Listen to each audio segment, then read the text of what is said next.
Welcome everyone. Thank you for supporting the Montana Book Festival. Thanks also to MCAT for supporting this weekend with their services.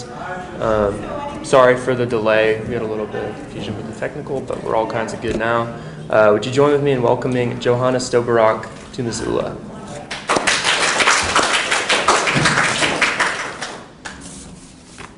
Johanna is the author of the forthcoming novel Pigs and the novel City of Ghosts, the recipient of the James W. Hall Prize for Fiction, an Artists Trust GAP Award, and a Jack Straw Fellowship. Her work has appeared in the New York Times, the Best of the Net Anthology, and Catamaran, among others. In 2016, she was named runner-up for the Italo Calvino Prize for Fiction, and she lives in Walla Walla, Washington, where she teaches at Whitman College. Thanks everybody for coming today, and thanks also to the Montana Book Festival, which I am loving. I've been to really wonderful readings and wonderful panels, and I feel so honored to be here. I'm going to be reading today from Pigs, which officially comes out October 1st, but I thought I would tell you a little bit about the origins of the novel before I get started.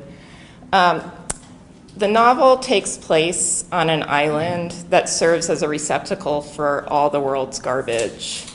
And the system works really well. Ships pass by, they drop the garbage into the water, and it reaches the island's shores and is picked up by a group of parentless children who are in charge of feeding the garbage to a herd of giant, magical, insatiable pigs. The story gets going when a boy washes to shore in a barrel and they have to decide if he's garbage too or if he's one of them. And I started the novel in 2012, so a long time ago. And when I started it, I was in the middle of my Jack Straw Fellowship, and I had applied for that fellowship to write a series of stories that took place in and around Walla Walla. And I was pretty happy working on those stories, but one day I woke up with a sentence rattling around in my head, and the sentence was, "The pigs ate everything." And I couldn't get it out of my head, and so I just sat down and wrote it. And from there, the entire world of the novel kind of just came into being. But I thought it was a short story, and I thought it was a very strange short story, and I thought it has nothing to do with my work for Jack Straw, so I'll just leave it. And I put it away for about a year until the end of Jack Straw, when we had to do a final reading. And I was kind of bored with all of the work that I'd been doing for Jack Straw, and so I decided to take something else out. And I took out Pigs, and I started looking it over, and I thought, yeah, there's stuff in here that I'd like to read for this final reading. And the night before the reading, when I was preparing for the reading, it just kind of clicked for me, and I realized that part of why I had put it away was because it wasn't a complete short story, and in fact was the beginning of a novel. And so that's where I started writing the whole novel. So today I'm going to read just a little bit of that first chapter, and then I'm going to read from other parts of the novel that introduce you to a secondary character, and then to the island itself, which also functions as a character in the novel. Okay. The pigs ate everything. Kitchen scraps, bitter lettuce from the garden, the stale and sticky contents of lunch boxes kids brought home from school, toenail clippings, hairballs pulled up from the drain. After the pigs were done, there weren't even any teeth left over, not even any metal from cavities filled long ago. They lived in a pen out back.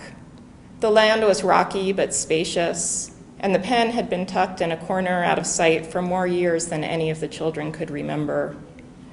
It was made out of wood, gray, splintered boards nailed together in a haphazard way. Every 5 feet, the wood was anchored by posts. When you stood by the fence, the pigs lumbered over, grunting, and stuck their snouts out between the rickety slats. It wasn't always that they expected food. Sometimes they just wanted their snouts scratched. Sometimes they just grunted happily and settled back down in the shade. There were 6 of them. They never fought. They seemed to smile when you approached, but you had to be quick. If you brought a bucket of slop and poured it out too slowly without moving your hand away, you never knew what could happen. Louisa was missing a finger. Not an important one, just her left-hand pinky where she hadn't moved away quickly enough one hot summer afternoon when she was feeding them shoes. It was summer every afternoon there, soft and lazy and slow. The pinky came off in one clean bite before she even realized what was happening. She left with a feeling of shame, like it had been her fault the pig grabbed her finger. She wrapped her hand in her skirt and kept her mouth shut, and the stub didn't start hurting until she lay down for the night. The land was actually an island. The island was surrounded by water that glinted green in the sun and clouded to gray in the shade. Some might have let the pigs run free, feral among the scrubby bushes. The pigs could have rooted happily for mushrooms or truffles, found entire brambles of berries to eat, and maybe left the children alone. They could have gobbled up the world's entire detritus without anyone's help. But the grown-ups preferred the pigs confined. They preferred the relative safety of the fence. Louisa had lived on the island forever, or for as long as she could remember, which was the same as forever.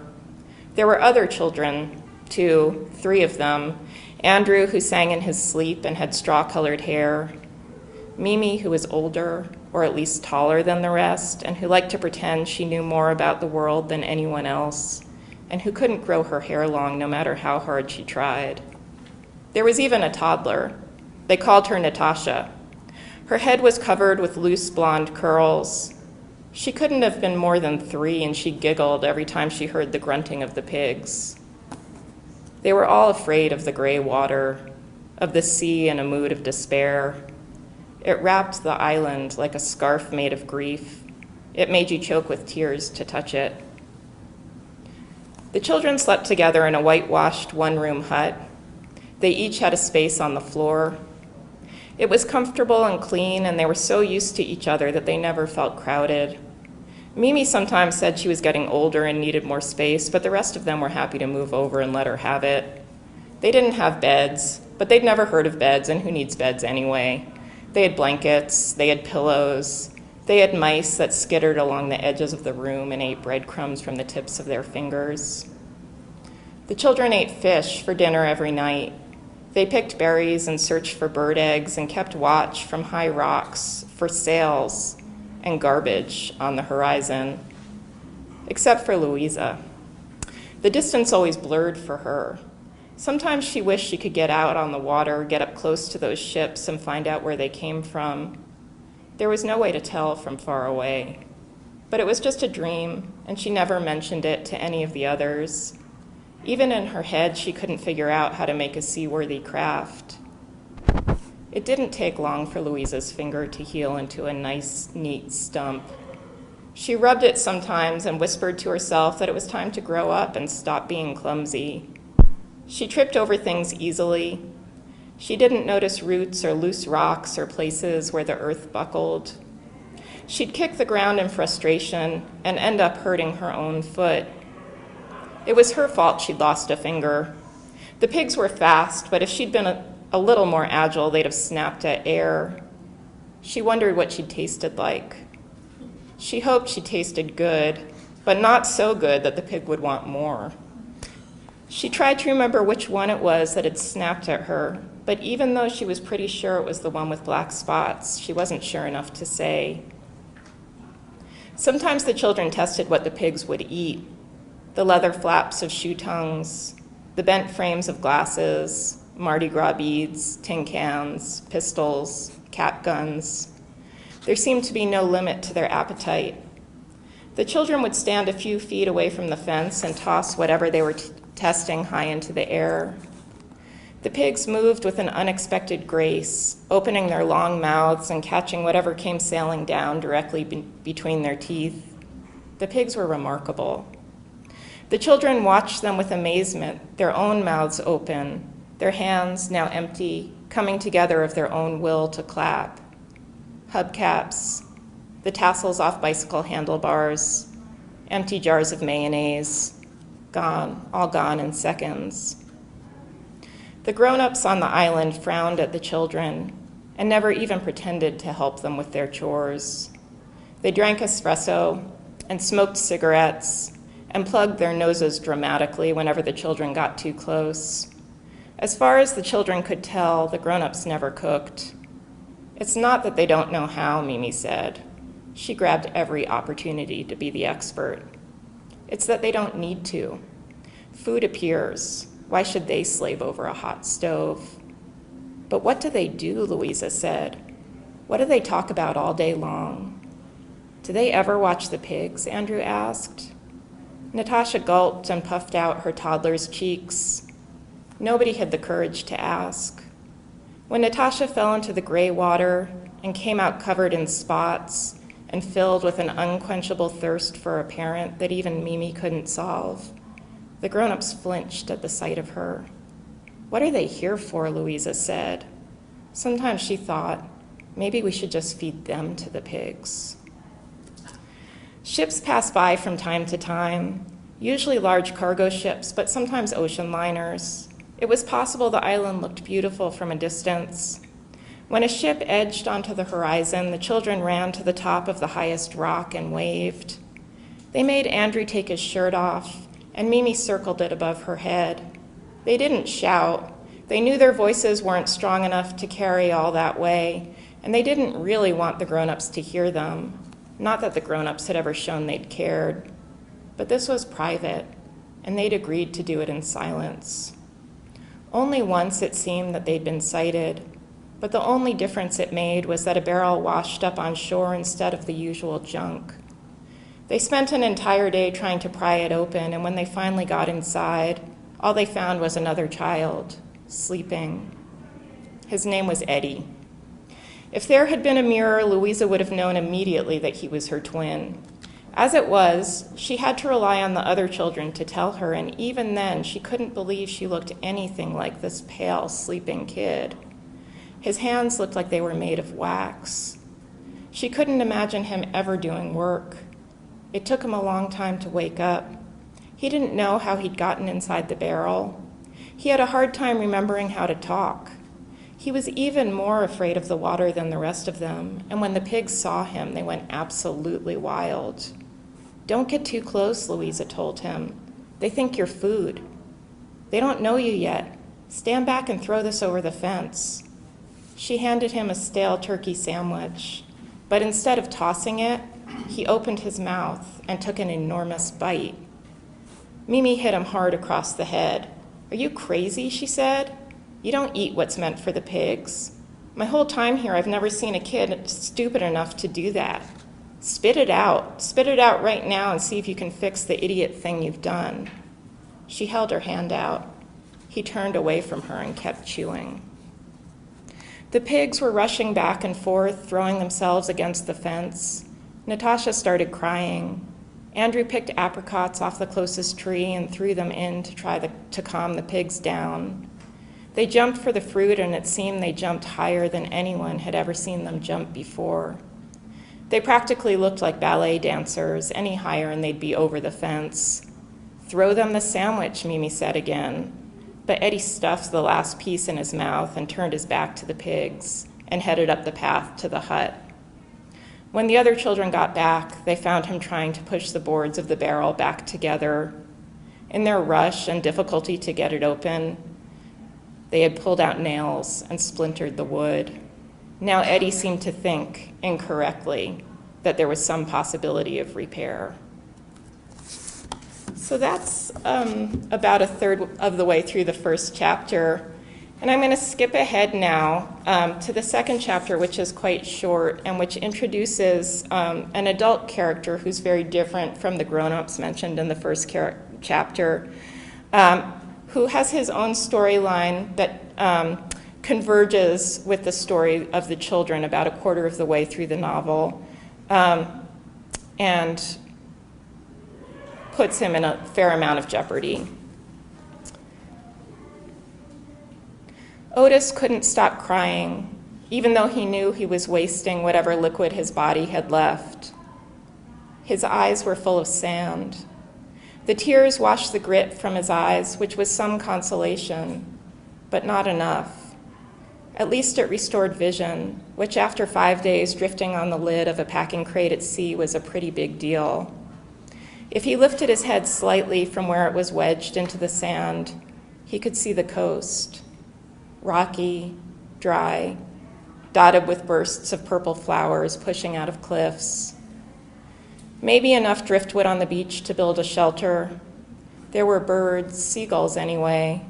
They stood in a line and looked at him. He could swear they were looking right at him. He thought he heard a dove.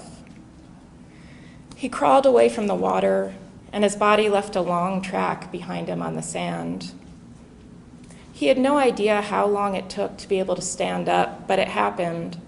At one point, his cheek was shoved against a rough pillow of sand, and at the next, he was standing with his knees shaking, the breeze from the ocean on his neck.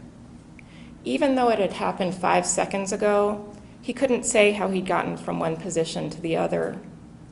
Something rubbed against his throat. He lifted his hand and felt the smooth surface of a metal pendant. A necklace? He remembered he'd had a necklace. The chain was heavy against his battered skin. He dragged driftwood into a pile. He hobbled to the place where the sand stopped and the vegetation began.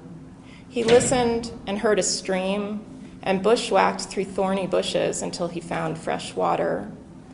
Then he got back down on his knees and stuck his face in and drank. Alice had once washed his hair under the bathtub faucet when he'd had the flu and was too sick to climb into the tub. It felt like that now.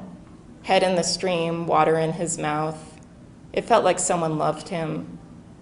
He thought he could drink that water forever. But before too long, he started to shake again, and he thought 3 hours without shelter, 3 days without water, 3 weeks without food. Where did he know that from? Boy Scouts? Had he ever really been a boy? He'd learned the rule during some kind of wilderness training. Was this the wilderness? Somehow he had always imagined wilderness to be about trees. Shelter, water, food. He cupped his palm and lifted water to his mouth and took another swallow and realized he was doing everything in the wrong order, as usual. He hobbled back through the brambles to the beach. He had more energy now. At least the water had given him that. He should stay close to the ocean, so if a ship passed by, he'd see it. He needed to build a fire, so if a ship did pass by and he did see it, he'd have some way of letting it know he was there. A voice at the back of his mind told him no one would care. He tried not to listen. He'd always tried not to listen to what people told him about himself. That voice had been telling him to let go the whole time he'd been floating in the ocean, and look how wrong it had been. Look where he was. He even had fresh water. The line of gulls stared at him, and one turned her head and her eyeball glittered, and he noticed that the sun was sinking low. Night was on its way, and he was hungry. He couldn't decide what to do first, shelter or food, find more water or build a fire. There were too many choices. Even the limited options were overwhelming. Life had always been that way for him. He'd never been able to make up his mind. He lifted his hand to the pendant at his throat and thought, this is what I do when I think. I hold this pendant. This is who I am. He fiddled with the pendant, found himself fumbling at a hinge. Not a pendant, he thought, a locket. I hold this locket and I flip its catch open and closed until I can make a choice. He pulled the locket's door open. Alice stared out at him, a smile on her long mouth, her light brown hair pushed back behind her ears. She was young in the picture, in her 20s maybe. She was wearing a flowered shirt. He remembered that shirt. He'd called her his flower child when she wore it. Across from Alice, their son stared out from years ago, round baby eyes, not yet a real color, a blue hat on his bald head. Otis shut the door. He opened it again. He shut it and opened it and shut it and opened it, trying to make a choice. But there wasn't really a choice. The rule of threes. It had to be shelter, and soon. He shoved a couple sticks together to make a kind of lean-to. It had gaps, but if he scooted his body inside, his head was covered and only his legs were exposed to the wind that was kicking up now from the water. He could sort of see the stars through the gaps when night really fell. The stars here were just as bright as they'd been when he clung to wood in the middle of the ocean, just as bright, if not brighter. He couldn't even tell himself how tired he was with that voice that chattered constantly in the back of his head. Was it really telling him that his clothes were ruined? Was it really telling him he should have spent more hours at the gym? Really? Lying there, half sheltered, half exposed, he had the feeling of sinking into the ground. He used a nail he'd pulled from the crate in the ocean to notch a line into a board above him. A first day. He fell asleep trying to remember methods for making fire without a match. Flint, hand drill, bow drill, magnifying glass. There had to be other ways. He just couldn't remember. The locket was cold on his skin. So that's Otis. And then just for the last part of the reading, I'm just going to read some sections that introduce you to the island. And one of the ways that the book is organized is through a series of very, very short chapters that describe the island. An editor called them interstitial chapters, and that kind of makes sense to me. And they're both a way for me to create the island as a character and also to negotiate the pacing of the novel, so to punctuate it, to provide breathing places, to move action as I wanted it to move. So I'll just read 3 of them.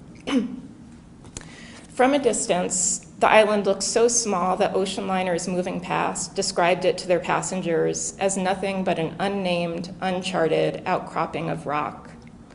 Cruise directors announced over loudspeakers that some people said it was the island where the sirens tried to lure sailors to their death. Listen closely, they said, and you'll hear something that sounds like song. From time to time, a half-drunk divorcee jumped into the water and required rescue from irritated sailors. From time to time, passengers gathered on deck to sigh at the dark outline the island made against the orange setting sun. But nobody noticed the trails of refuse that formed a path over the water as the ship steamed on. It was official policy never to look back. It was official policy to believe the world stopped once it could no longer be seen. This is one from about 70 pages in. From a distance, seen from above, the island was shaped like a kidney. It had a wide curved side and a long indented side and 2 shorter, rounder ends. From sea level, it looked like a perfectly shaped mountain, all of it rising at the same angle to a peak at its very center. There wasn't any control room anywhere, no master plan for a magic island that served as the world's dump. It just was, and people just knew about it, if they thought about it at all. And ships just brought stuff there as if by instinct. Plastic bottles because no one trusted tap water, fur coats that were splashed with paint, television screens that simply weren't flat enough, weight loss and weight loss competitions, mothers' wedding dresses that daughters had no interest in wearing, toothpaste samples from the dentist, love poems written by boyfriends long ago. The ships brought it and slipped it into the water when no one was watching, and once in the water, it vanished completely. Spools of film that no one remembered how to process, dolls with broken arms, income tax information that went back more than 7 years, half-eaten cupcakes, half-read novels, shrunken sweaters, chipped teacups. From the outside, with perspective, it all looked smoothed and beautiful. The island's perfect peak, the sun forever setting or forever rising and never stuck at a punishing noonday height. But on the island itself, where even the idea of perspective did not exist, everything arrived in its particularity. From the island, it was the ships that seemed a single entity. What was discarded was unique. Who discarded it was not. And finally, a very, very short one from about halfway through the book. From a distance, living on an island is lots of children's dream. No parents, no bedtime, no need to grow up. Mermaids and pirates in the water, lost boys living underground. From a distance, living on an island is lots of parents' nightmare. Children turning into savages, rival factions raiding one another's camps, flies buzzing around the rotting heads of carcasses. From either distance, the children ultimately leave. From either distance, the island gets tucked away as something to imagine, but never to believe in. So that's it. Thank you. And I think we have time for questions if anybody has questions. And then also there are books outside, which I'm happy to sign as well. Yeah. How much, if any, does the novel go into world building outside? Like what brought it to this point? None. And yeah, it does go into world building at the very end of what happens if the system breaks down, but nothing that tells us how we got here. Yeah. Yes. Since you started this in 2012, I don't think there was quite the level of information we have now about all the waste in the ocean and everything, and it just strikes me as you were sort of prescient to hit upon that. Yeah, it's been pretty terrifying, feeling like I'm writing something, and then I look at the news and there it is. And I was thinking about the Great Pacific Garbage Patch when I first started, but it's just become crazier and crazier, yeah. Yeah, I'm wondering, how you balance the kind of magic and the pigs and the island in the novel with kind of making it feel real for a reader.